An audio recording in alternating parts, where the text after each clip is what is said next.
expect that it's not going to be a walk in the park. For the counterfeit pleasures, the false pleasures of the world, the planet is full of mistaken leaders. How can we call upon the Savior to continue such illusions?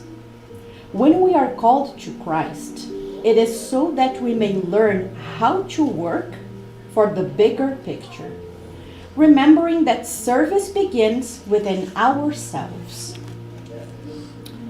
There are many educated people who have become mentors for those who would like to have the deceitful delights of the physical realm. In the gospel, however, that is not the case. When the master invites someone to take part in his endeavor, it is not so that the person may cry and be discouraged or lie around in idle contentment. If the master has called you, remember, he already considers you worthy of being a witness. So let's close our eyes. Let's take a deep breath in and out. One more deep breath in and out. The last one in and out.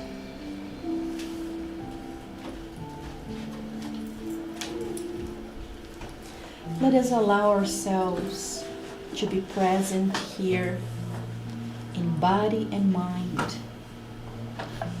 Let us leave the daily problems outside the door and take this opportunity to thank our Father of love, of mercy, to thank our Master Jesus, who already considers us worthy of being a witness of His gospel. Let us take the opportunity to be thankful for having more than enough, for having more than we need in order to fulfill our mission of self-transformation. We ask our mentors and the mentors of our house, FSS, to help enlighten us, guide us, so that we may learn the truth, so that we may find in ourselves the strength to transform. So be it. All right.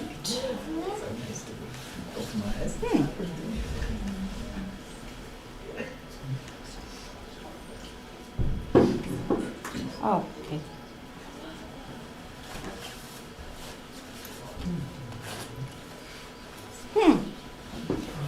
What happened? Pode de novo lá. Should be extend. Extend. É, então. Só que ele está invertendo aqui na tela e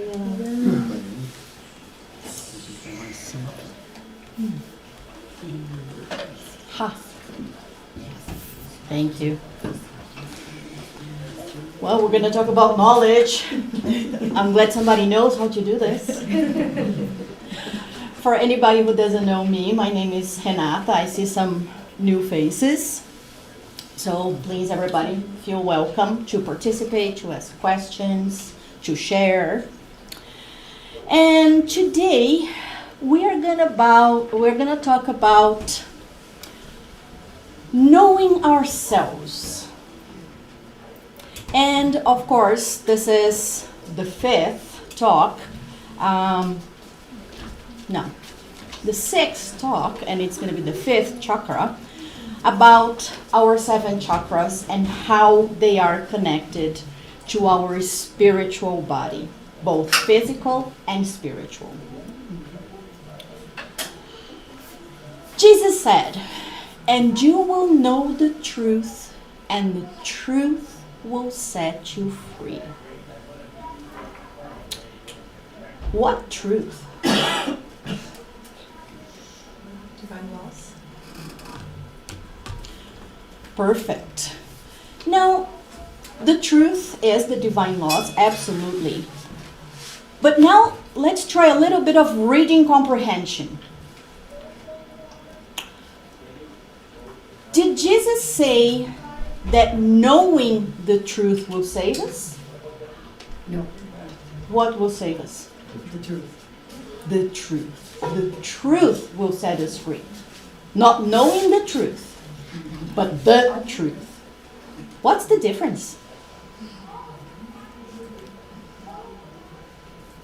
If you have the knowledge and you don't apply it to your life, nothing will change.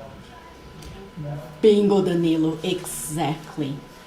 Only knowing is not enough. Knowing is the first step. But if we stop there, we won't be set free. We won't set ourselves free. Because we know, but we expect to be set free. We expect a savior. Hello. We expect somebody to come and rescue us. However, is that going to happen? Nah. We have all the help we need. We have all the support we need from the spiritual world. We have a lot of materials we can study and learn from. But the actions need to come from us. Right? A very simple analogy. If you think of an egg, strength coming from inside is birth. Strength coming from outside is death. It crushes. So if we expect somebody to do it for us, that means they would have to overpower us. That means that they would have to impose their strength on us. And that's not meaningful, right? If it doesn't come from inside of us, it won't work, basically. Sounds good? Make sense? Yeah? All right. Okay, so now we go back to the chakras. And like I said, this is talk number 6, and we're going to talk about the 5th chakra from the bottom. The other ones are available on our YouTube channel. Even though they have different names, I'll ask Victor to kindly help me go and change all the names so it's easy to find the other ones.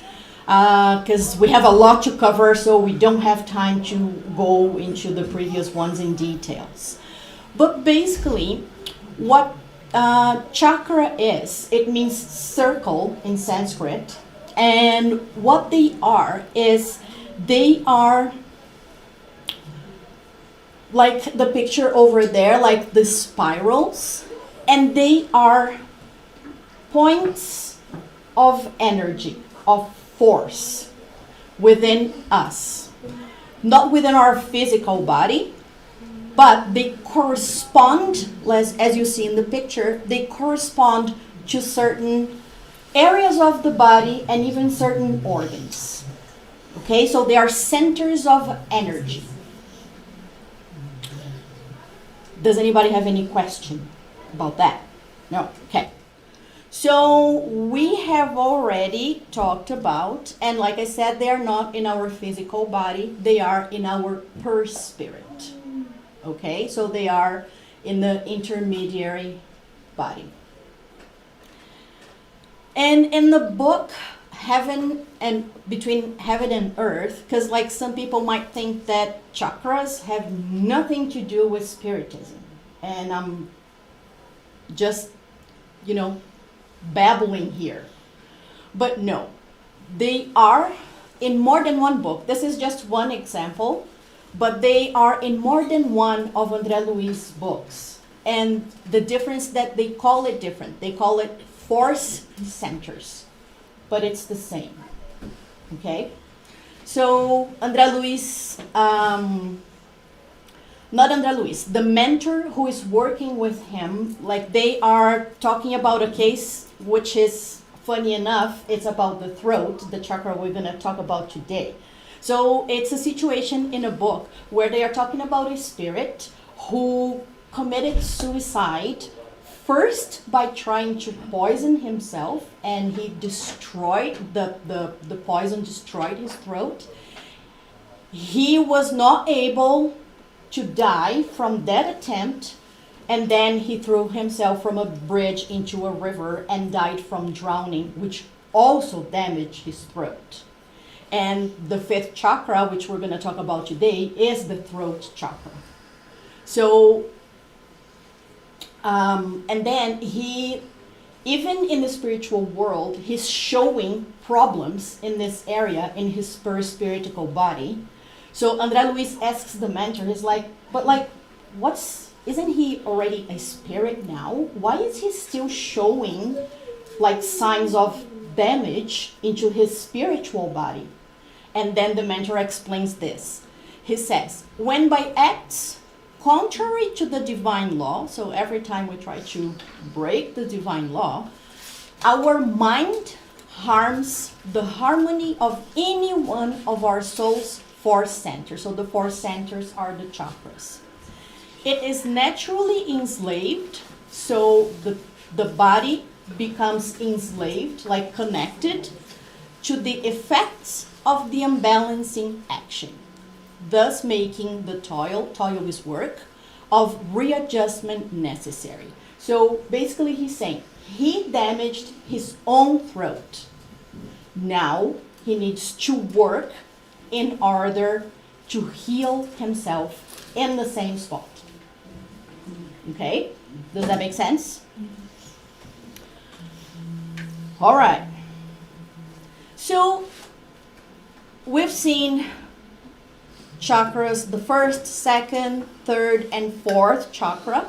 And as we mentioned before, the first three chakras from the bottom, so the root, sacral, and solar plexus, are more connected to the physical body.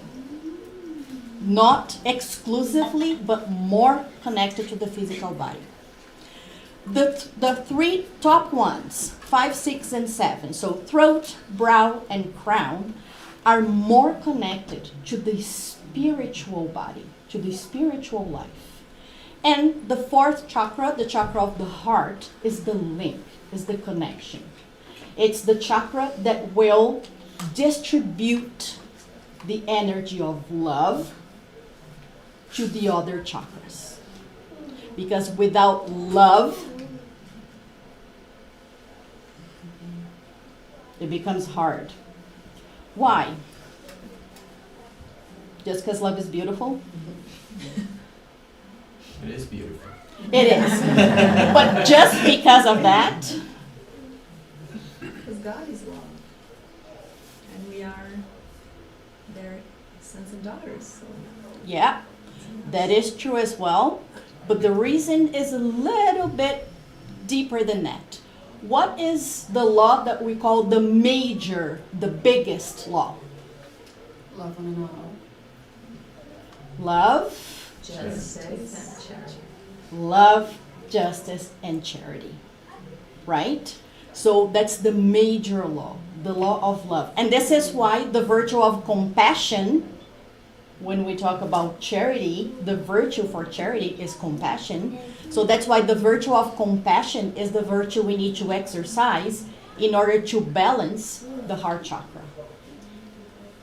Okay? And it is the major law. So that's why the chakra of the heart is the link, is the connection between physical and spiritual in so many different levels. Not just the chakras, but so many different levels. So today we're going to talk about the fifth chakra, the chakra of the throat. So the first chakra more connected to the spiritual body. I would say it's like the front door of the spiritual body. And we will see why. So when we talk about the fifth chakra, and the whole idea of these talks about the chakras, anybody can study about the chakra anywhere. We can watch videos and everything. So the objective of these talks is for us to understand the connection between physical body, spiritual body, and the virtues. How do these three things connect? Because everything is connected, as per the Spirit's book. So the fifth chakra is the chakra of the throat. If we skip one, the function of the chakra is knowledge. We will understand why the throat. But it's knowledge.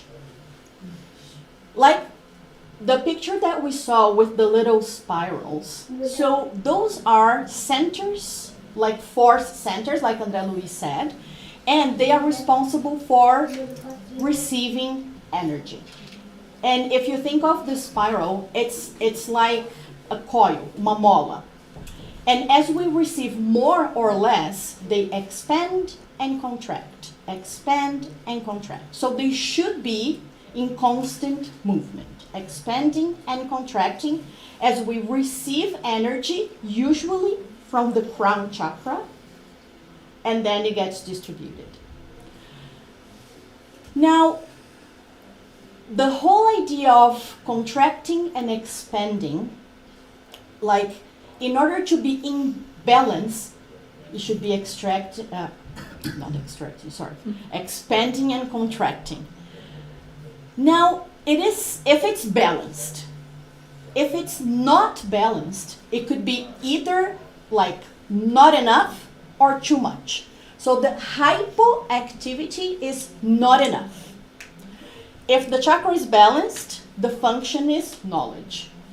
If it's unbalanced for less, like not enough, what happens is refusal of knowledge or of sharing knowledge, or contempt, desprezo for knowledge. I'm going to explain all this better. If it's too much, it is abuse of knowledge. We use the knowledge we have in an abusive way. Do the words make sense? I will explain how it works, but as long as the words make sense, we can move on. Yeah? Deal. Okay, so again, we're making connections here. So with the fifth chakra, like we said, it's the throat, the function is knowledge. Now, the egoic feeling that is connected to that chakra is lack of knowledge. Okay, so you know the whole ignorance is a bliss? We might want to rethink that one. And the essential feeling is comprehension of the truth. What's the difference between comprehension and understanding? Why not understanding of the truth? What's the difference between comprehension and understanding?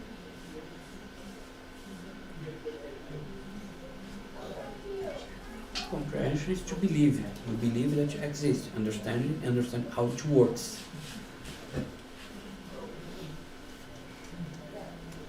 Somebody help Felipe.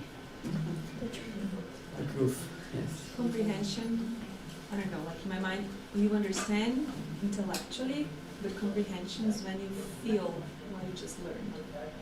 Kind of realize it. Makes sense. It's down that path, yes. So the difference is understanding. We can even use a very simple analogy when we're reading. Understand. Mary went to the supermarket. Where did Mary go? Supermarket. We understand the text. Do you think Mary needed groceries? Most likely. If she went to the supermarket, right? Yeah. So that's comprehension. We use the knowledge we have, we use what we understand intellectually to understand something beyond. So understanding is here, comprehending is here. Because we know, we have a piece of information, we know that. But what does that mean? What more can we understand from that? So actually in Portuguese it's the same. In Portuguese we have an expression that says, I understand but I don't comprehend. Eu entendo, mas não compreendo. That's the same idea, right? So we're limited. Like I said, you understand the words. So you understand what I just said, you're gonna comprehend as we explain more. I mean, I hope you comprehend. That's the idea. Let's see where we go. So far, so good? Yeah? Okay. Now, as always, yes. Sorry, just a question. Yeah. But the comprehension won't need further understanding of background knowledge, because if a person doesn't know what a supermarket is, they don't know what Mary went to do. So that you would need your background knowledge of the spiritual world to comprehend. Exactly. So that's where we go with the egoic feeling being the lack of understanding. And we will see that sometimes we don't understand because we didn't have access to the information, but sometimes we don't want to look at the information. Sometimes we refuse the opportunity to learn. I can give an example. Yeah. Yesterday, I was talking about energy with a friend. He's a very Catholic friend. He understands. He's an engineer. And he told, this energy, how can you prove that this energy of our body, our soul is true? I said, you don't believe in, you are engineering, you don't believe about energy. So explain how the Wi-Fi or the radio sign works. So then, That's true. You can't see, but it's there. yeah.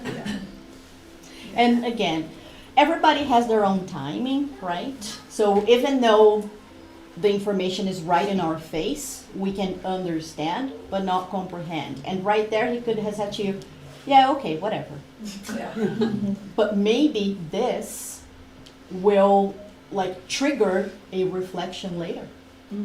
So having those conversations, even if it doesn't look like it made a difference, as long as we're not as long as we don't use our knowledge to overpower the other person, to try to prove that we're right and they're wrong, just healthy conversation is great. It sparks ideas, right? And questions. So, as you guys know, I love asking questions.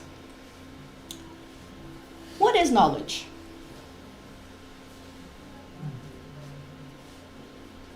Knowledge is to have access to a specific information. Hmm. Any more? Any more?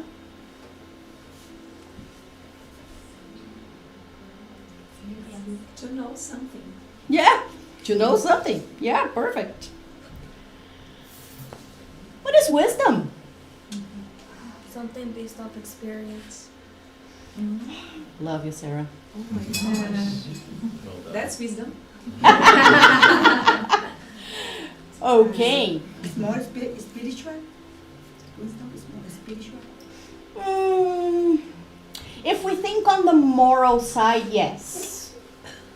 Yeah. I think it's fairly safe. I don't like to say 100%, but yeah, if we're talking about morals, yes. Would you can I- say that? Sorry. Can you say that wisdom is like you applying the knowledge you have in like a moral way or like in the right? I don't want to use right way because not always you have the right way, but just applying the knowledge you have without like harming others and etc. That's exactly what it is. So knowledge is the information you acquire. It's to know something. Wisdom is to apply that knowledge properly without harming anybody. So, in other words, I mean, knowledge is to know that tomato is a fruit, whereas wisdom is to know that you should never include it in your fruit salad. That's awesome. Oversimplified, but it hits the nail on the head. That's cool. Excellent. Now we transfer that to morals, but yes. That's the basic concept. Thank you, Pedro. Okay, now, because the essential feeling that is gonna balance my chakra, if I don't have knowledge, the essential feeling that is gonna balance is comprehension of the truth. But comprehension of the truth is a process. It's not a on-off key, it's a process. What virtue do I need to develop in order to reach the essential feeling of comprehension of the truth? I need to practice a specific virtue in order to go through the whole process. What virtue is it? Being humble? Discernment. Oh, that's absolutely part of it. That's the very first bottom, the first chakra. It's part of it, but not the specific one. Discernment. Part of it. It comes right after. Discipline. It comes after as well. It's part of the process. It's part of completing the cycle of the process of comprehension. Learning. Very close, but more specifically, Experience. self-conscious. Not in the way they say in English. In Portuguese, we would say autoconsciência. But auto in English has more the idea of automatic. In Portuguese, it's the idea of self. So it's not self-conscious in terms of self-conscious, because that's a negative, it's an egoic feeling, but it means to having, accessing, not having, because we already have. It means to access the conscience of our own selves. To awaken our conscience. Instead of ignoring our conscience. When our conscience says, that's not a good idea. And we're like, oh yes it is. It's fun, I want to do it. So it's the virtue of self-conscience. Is the virtue of, it's the process of becoming more and more and more aware of our conscience. And that's where discernment comes in. That's where discipline comes in. Because we need to exercise this. Because the moment we admit, okay, conscience, you're right, we need to exercise, not doing what we wanted to do, trying to think differently. So instead of hating somebody, trying to understand the virtue of compassion, trying to understand where the other person is coming from. So it's a process, it's an exercise. It is a virtuous cycle. So we break the vicious cycle of the egoic feeling and we build a virtuous cycle. Simple. Yeah. Is it easy? Sometimes I say that life for me is a long-lasting self-learning journey. 100%. Should be, at least. Because, some of us, human beings, reincarnated in general, choose to do differently. The choice is there. Right? Free will. God gave us free will. Okay, so specifically about the fifth chakra, the chakra of the throat. Let's understand, why is throat connected to knowledge? So again, so this is like a summary, and this includes like all the previous chakras because we're building on it.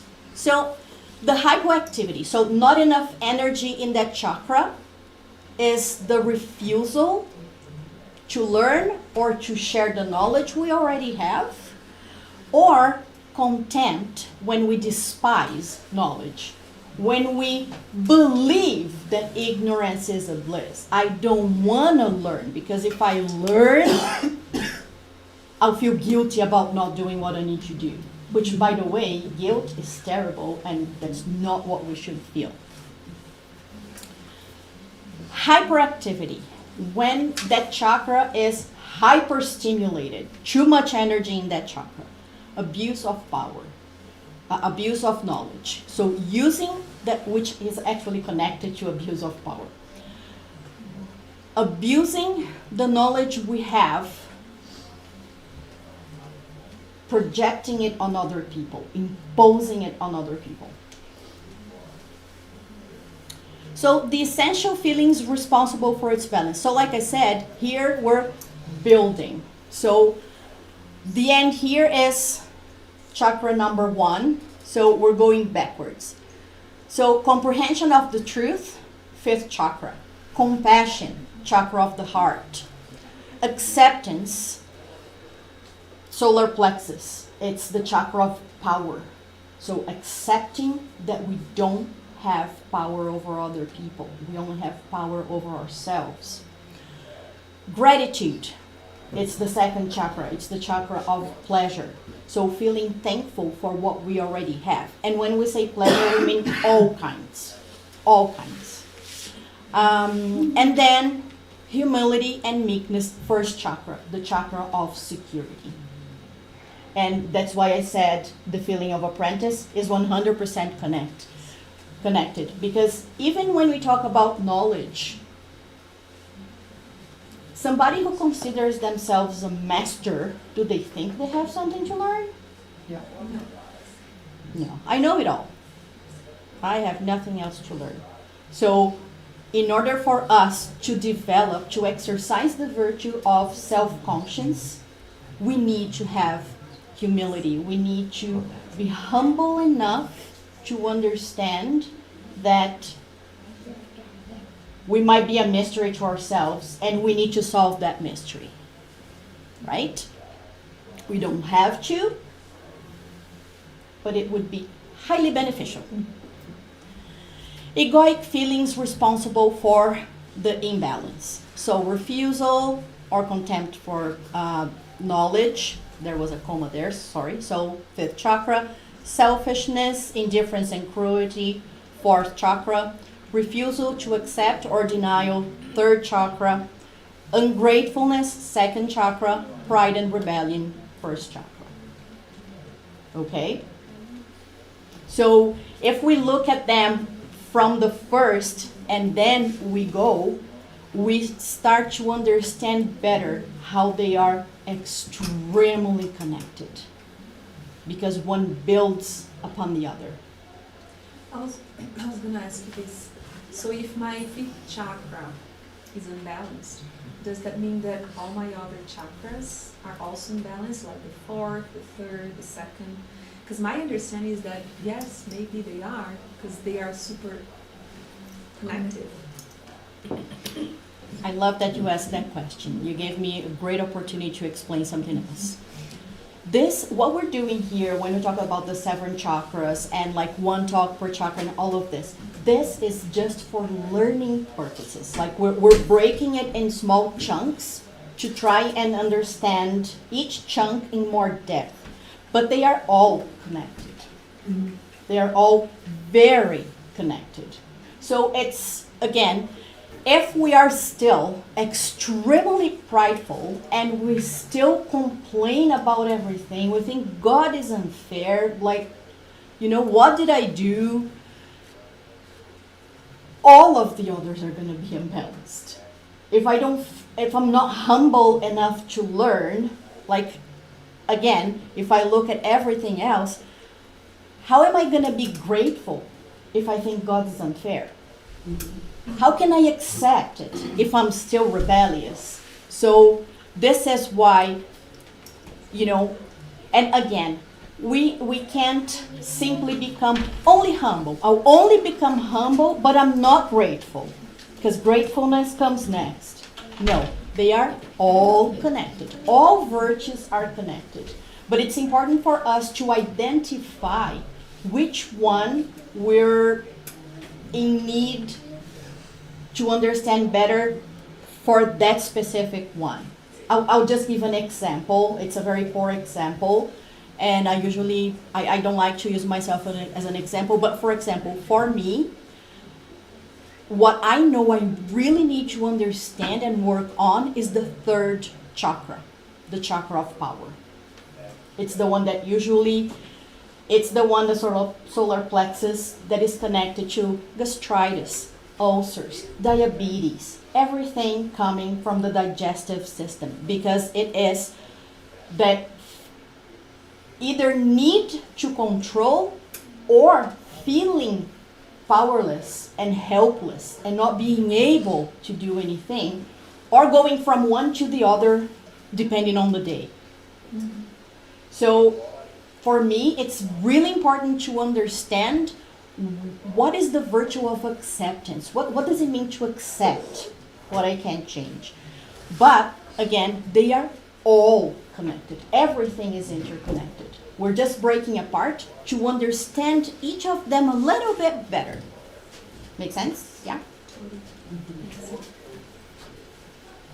So, to answer more specifically, in our stage of evolution, we're not going to have one 100% balanced and all the others imbalanced.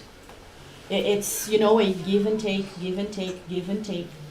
The more we practice virtue, any virtues, the more we help balance. Not just because those are the 7 main chakras, but there are hundreds in our body.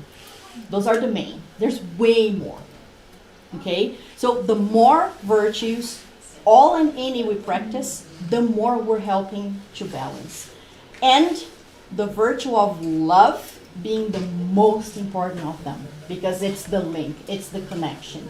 It's the chakra that redistributes the energy to all the other chakras. All right. So the more we deepen our knowledge of ourselves, the more we realize our inner struggles, right? And that's gonna help us with something that we're gonna see. So the function of the chakra of knowledge is knowledge. Ta-da! It is fundamental in order to reach wisdom, because wisdom is applying my knowledge. If I don't have the knowledge, what am I going to apply? So first I need the knowledge. Step number 1, knowledge. Step number 2, applying that knowledge. That's how I'm going to reach wisdom. And why the throat? So now we're going to explain. Why does the chakra of the throat is connected to knowledge? Does anybody have any guesses? It's where our voice is. Lovely. Communication. The way to acquire and share knowledge. In general, we're not talking about people who are physically Thank you. I didn't want to say dumb. So yeah, we're not talking about people who cannot speak for any specific reason. And one of them could be the example I gave of the boy who committed suicide. So in general, generally speaking, the throat, our vocal cords, is what we use to acquire and to share knowledge. Right? To teach, to have like debates, to try and understand, to investigate, all of that. And the exercise of our will. So the function knowledge will make a difference in the exercise of our will. Will here is vontade. And it's a direct consequence of self-knowledge. If I understand something about myself that I don't think is great, knowing that will give me the will or willpower to change it. But I need to know that about myself first. First, I need to have access to my conscience and investigate it honestly, right? So the more we have the will to self-transform, the more we learn about ourselves. Because it's like pulling a little piece of thread in a knit or crochet thing. Like you start pulling and you start getting more and more and more and more and more and more and more. We just need to get started. So when it's hypoactive, when in terms of refusal, so this means when the person either keeps their knowledge only to themselves, refusing to share for different reasons. It could be insecurity, it could be because they want to manipulate. I think we all know, for example, some people at work who refuse to share knowledge because they want to make themselves indispensable so they won't be fired. So with the intention of manipulation. Or when they communicate the knowledge in a distorted way. They use the knowledge to tell half-truths and lead people to understand something wrong. That's very possible too. Or also when they refuse to apply their knowledge in their own lives. For example, people who know the gospel of Jesus, but they don't make any efforts to use Christian principles as the foundation of their process of self-knowledge and self-transformation. So they don't use the knowledge to make any efforts to exercise their will. So that's also a refusal. So I know, but it's just knowledge in my hard drive. I don't apply it. And when we talk about contempt or desprezo for knowledge, so when the person doesn't apply the knowledge they have, or they ignore opportunities of acquiring knowledge, mainly knowledge related to spiritual matters. So again, it's the ignorance is a bliss. What I don't know, I don't need to do. If nobody tells me that I have to clean, I don't have to clean. Even though I can see it's dirty, I know it's dirty, I am capable of cleaning, but if nobody tells me to clean, I don't need to clean. So it's that kind of, I don't want to know. Don't tell me. I don't want to know, or I'll need to do something about it. And when it comes to spiritual matters, this is a real problem for people who live in the world and for the world. The YOLO, the you only live once. So you must have fun. You must do everything that will please all of your senses. But we don't want to know anything about spiritual matters. Because I only live once, it doesn't matter. Does it have anything to do to like pride as well, to think that you already know everything? And Oh yeah. Yeah, it does, absolutely does. So when it's hyperactive, so abuse of knowledge. So it aims at obtaining power of coercion, so connected to the process of omnipotence and arrogance that results from hyperactivity in the third chakra, so the chakra of power. So it's like when we want to overpower others, right? with our knowledge. The person submits others to their will, using their knowledge to manipulate or harm people who don't have or have limited knowledge. And in extreme degrees, the person can use it to enslave or cause others to become fanatics around their ideas, aiming at overpowering them. So the idea is always to overpower. I think the most common examples we have would be religion and politics, right? And when I say religion, I mean all of them. And it really bothers me when people accuse, actually I should have changed the wording here. So it's not religion, it's religious people. Because religion means connection to God. The problem is not with religion, the problem is with people. Is it people or the system? When we talk about religion, one thing, there was a research that was done that found that every single religion in the world has 32 things in common. All those 32 are virtues. So religions themselves, like the original, if you go to the Quran, if you go to any sacred book, none of them tell you to overpower anybody.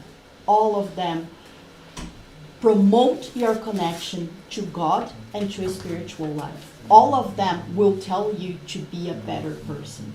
However, people distort that and they kill in the name of God and they commit atrocities in the name of religion, but it's not religion. Religion is the connection with God, and it's not necessarily the system. It's the system people create. So it's not in the name of God, it's just an excuse? Or? Of course. When did God ever ask anybody to kill someone else in his name? And would never. Not even Jesus. Like the Crusades, the Saint Inquisition. Jesus never told anybody to harm anybody else. He kept saying God is love. Any other, how can I say, messiahs? Any other Buddha or I don't know, all of them, any other? All of them. Yes. All of them. Muhammad, all of them. Yes, They preached love. They taught connection to God. So the problem is not religion. It's what people do with religion in their own interests. Unfortunately. Okay, so when the chakra is balanced, so it's the essential feeling of the comprehension of the truth. And we already talked about what truth. So the universal laws are the truth. And we are going to practice, we are going to balance that chakra by developing the virtue of self-conscious, of understanding ourselves better, of knowing ourselves better. Yes? Mm-hmm. And again, it's a process. But the exercise of self-conscious is what's going to put this process in motion. It's going to start the virtuous cycle. So this is what Gemini gave me when I asked, what is the meaning of know thyself?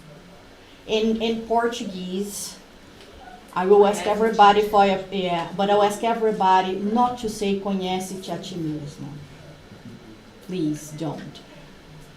Conhece-te or conhece a ti mesmo. Conhece-te a ti mesmo is pleonasmo vicioso. So please don't do that. And you are a teacher, so.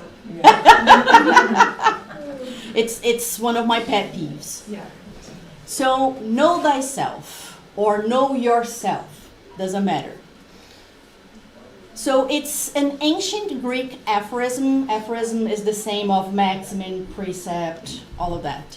Inscribed in the temple of Apollo at Delphi, serving as a foundational philosophical directive to understand one's own character, motivations, strengths, and limitations. It is essential for living a meaningful, intentional life, helping to align actions with true desires rather than external pressures. Holy moly! Isn't that what Spiritism says? So what are the external pressures if we think in Spiritist terms? It's all the temptations, like living in the world for the world, YOLO, right? And knowing ourselves means to live in a meaningful way, intentionally, helping align actions with true desires. Here I would change the word desires to will, because something that we desire, it's like, I would love to have a boat. I wish I had a boat. Whatever. Right? And will is what is going to put me in motion to live a meaningful life. And again, this is Gemini, right? It's AI. AI is explaining that to me. Excuse me, isn't it more suitable to use the word comprehend, sort of understand in that context there? Yes, it is. But like I copied ipsis literis from Gemini just to show. Just for the, but just for the heck of yes. getting a better understanding of those two terms. Yes, it is. It is. It's just that I copied exactly the way Ipsis Gemini literis, spit it out. Yeah. All right. And so, who said know thyself? Socrates. Socrates, yeah. And then Aristoteles, he added saying, knowing yourself is the beginning of all wisdom. Because now we understand that wisdom is applying our knowledge in a meaningful way. Then Pythagoras, he didn't only deal with geometry. Pythagoras said that if we know ourselves, we will know the universe and God. And that is so true. Because only by knowing ourselves, only by understanding ourselves, we are going to feel we're children of God. We're going to feel we belong in the universe. We're going to feel that God created us as a gift to the universe. We matter. Right? Now,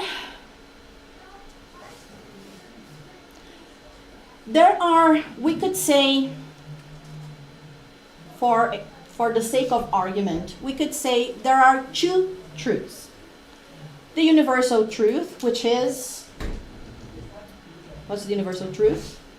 Right, right. Thank you. It was not a tricky question. Where can we find that universal truth? Question 621. Where is the law of God written? In our hearts. In our conscience. So we're going to find the universal truth in our conscience. Again, for the sake of argument, we can also talk about our inner truth.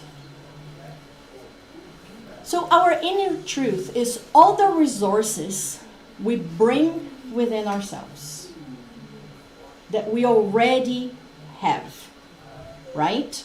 So the level of virtues that we have already developed and how much we still need to develop more. Sorry, that's repetitive. So it's understanding, again, by understanding ourselves, by exercising self-conscious, we will understand where we are Like, what's my level of patience when I'm driving? With my kids, with my parents, with my partner. How much do I still need to develop that?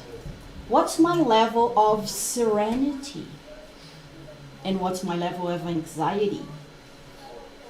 How much do I need to develop serenity more to balance that anxiety, or eventually we will get rid of it? So, understanding our inner truth is understanding all of this. And understanding our egoic feelings too. We all have virtues within us that we have started developing to a certain degree. But we also have egoic feelings. And we have both. Evident, like really obvious, and we have masked ones. Just as an example for understanding. When I say I hate someone, it's an evident egoic feeling going against the law of love. But when I say I don't hate anybody, like everybody's nice, it's a masked one. It's the nice person. In Portuguese we say, é o bonzinho, right? It's the nice person. So, the most important thing when we're doing these exercises of self-conscious, the most important thing is for us to be very careful. When we get to the egoic feelings, be extremely careful not to be judgmental of ourselves, okay? Not to have prejudice against ourselves and think, oh my God, I can't believe I'm like this. I can't be like this. I have to be better. That's not the idea. The idea is to understand. Is it there? Yes, it's there. Can it be changed? Can it be improved? Yes, it can. Embrace it. Embrace your rage and say, okay, let's try and do better next time. And exercise the virtue that is going to balance that. Because judging ourselves is only going to lead us to mask it even more. So, with honesty, no judgment, no prejudice. Loving ourselves. Because, remember, we already have developed virtues. It's not that we are at zero. We're not at zero. We are developing. So, it's just understanding honestly where we are and how much we still have to go. Simple. Free of judgment. Make sense? Mm-hmm. All right. So, how do we get there? How do we exercise self-conscious? There are many ways. So I'm just giving 3 suggestions here.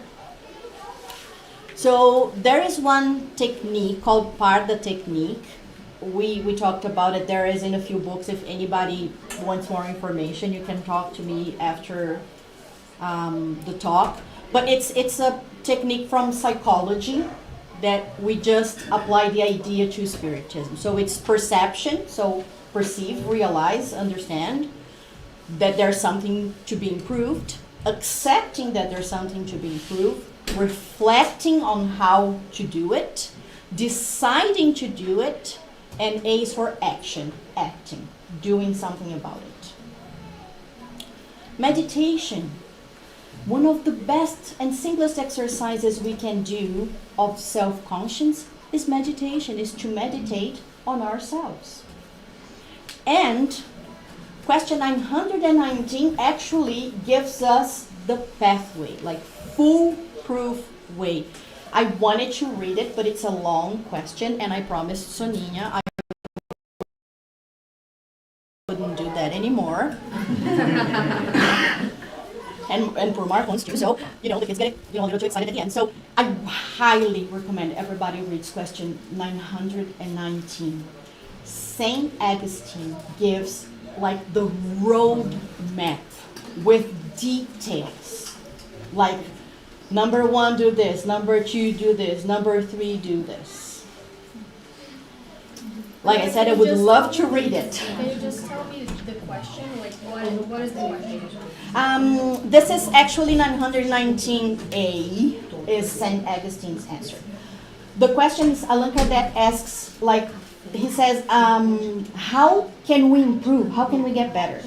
And then St. Augustine says, an old philosopher, Socrates, said, know thyself, conheça a ti mesmo. And then Kardec, in the next question, question A, he says, okay, I understand I need to know myself, but how do I do that? And then St. Augustine gives us like a cake recipe for that. We have very few cake recipes when it comes to all the Spiritist literature. Question 919A is one of the cake recipes, one of the very few that we get. Okay? So I really, really recommend everybody read it. In my opinion, one of the best translations is from Kardecpedia. They simplified the English. It's like super clear. Is it easy?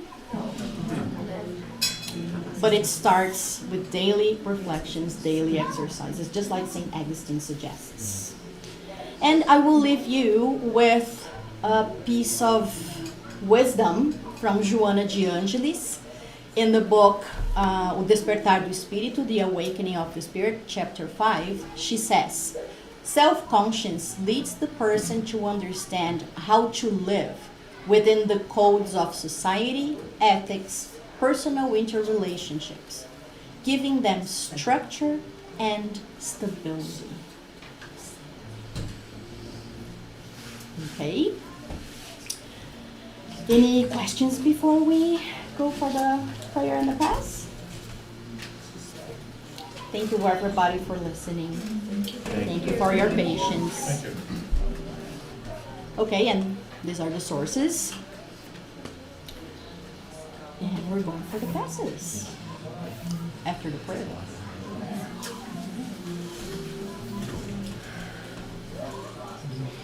So let's close our eyes.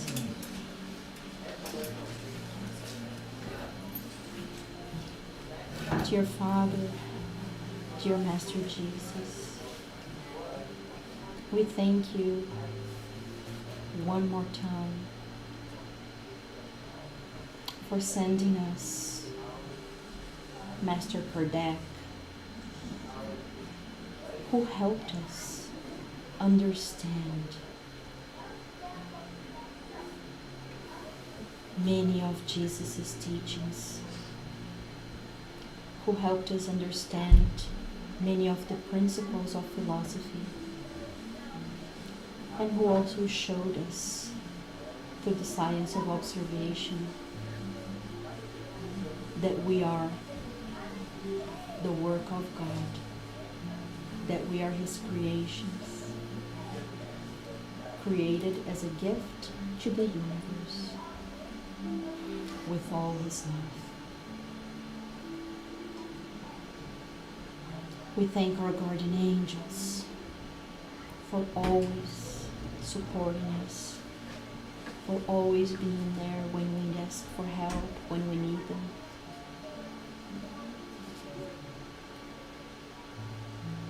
And we ask for strength, we ask for guidance, so that we can use all that knowledge, apply it, just like Jesus taught us, so that it can become wisdom. May our weeks be full of reflections. May we be able to exercise self-conscious and to treat ourselves with love, with respect, and compassion. So be